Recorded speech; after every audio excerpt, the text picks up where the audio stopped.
Hello, it's Auntie Debbie. Hope you're well. It's Friday today. Hooray! The end of another week in lockdown. And today is story time.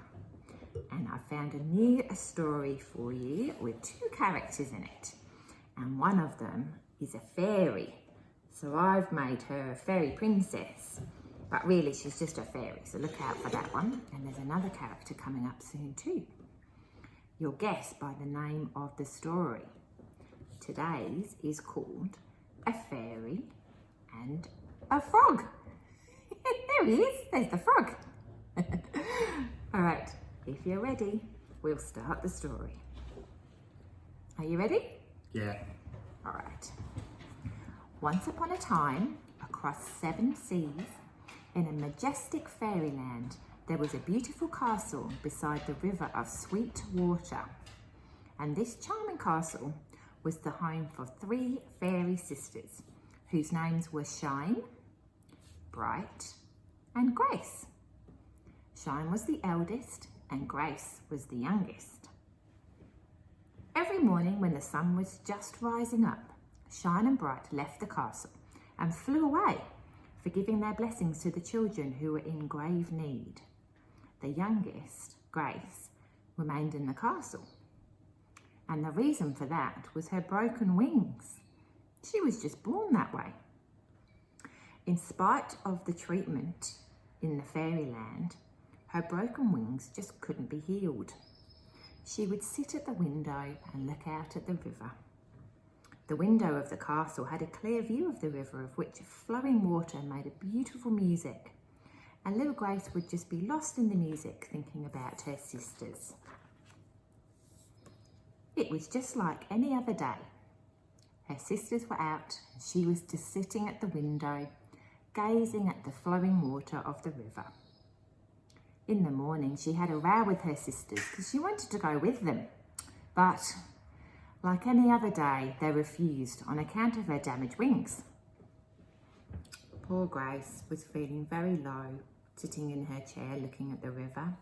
Her heart was just heavy. Bored of sitting idly, she left the castle and was set out to reach the river. It was awesome weather outside. A cool breeze was carrying the fragrance of flowers. Peacocks were dancing, nightingales were singing, sweet, melodious songs, and little bucks were running here and there merrily.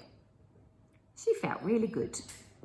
She sat on a big rock beside the river and was engrossed in watching the golden fishes in the clear water. Fishes? Fishes. Fish. It does say fishes, you're right, it should be fish.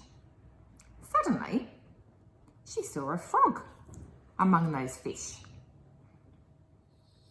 As she looked at him closely, she found that he was struggling to swim.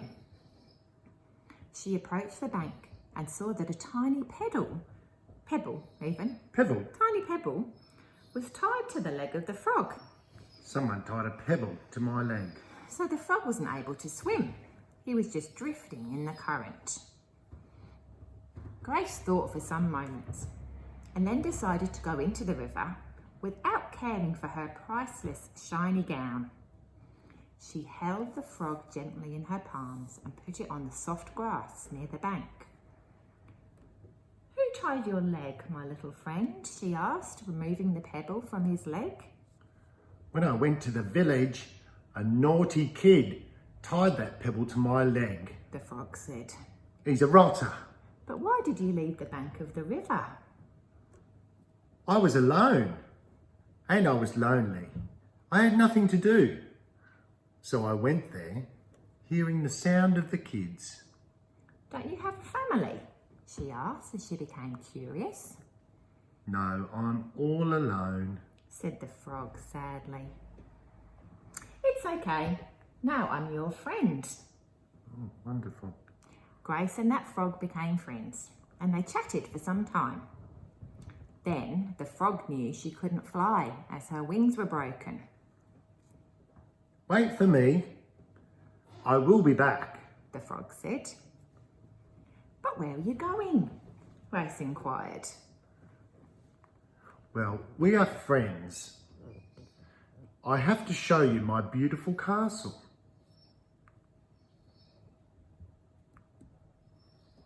Just wait for me.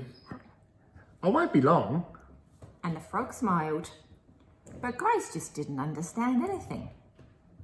Okay, I'll wait, she said. Well, the frog jumped into the river and swam swiftly. He was moving much faster in the water. Soon, he was out of her sight. Grace was all alone again. She looked at the swimming golden fish again, but soon her eyes averted. She was now thinking about her friend the frog. She realised she hadn't asked his name.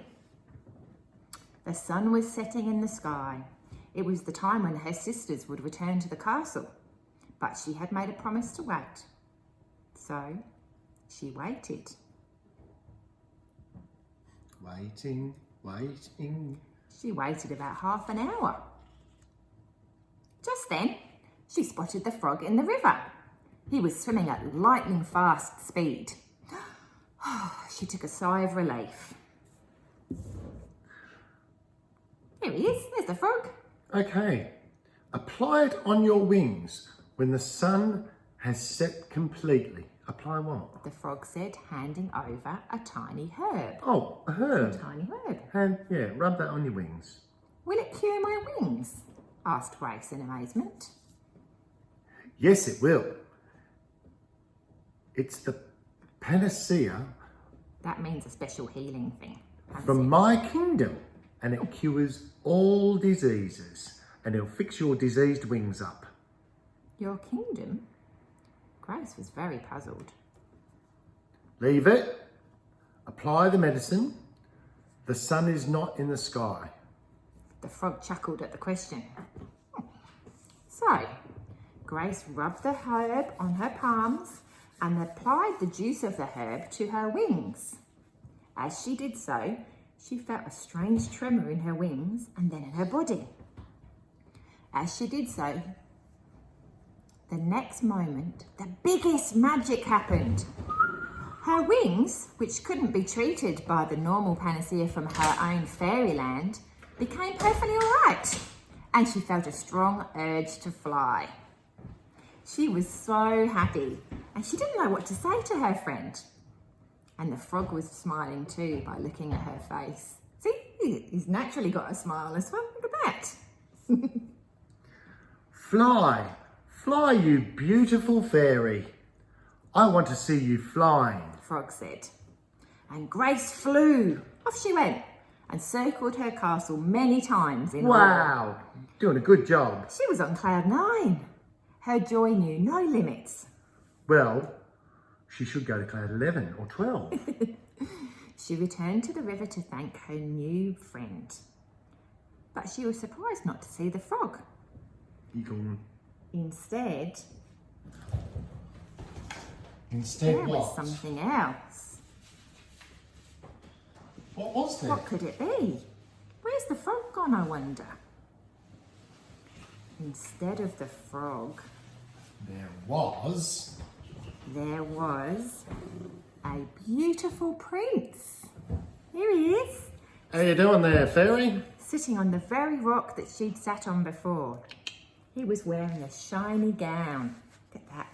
He was so handsome that her eyes were just glued to his face.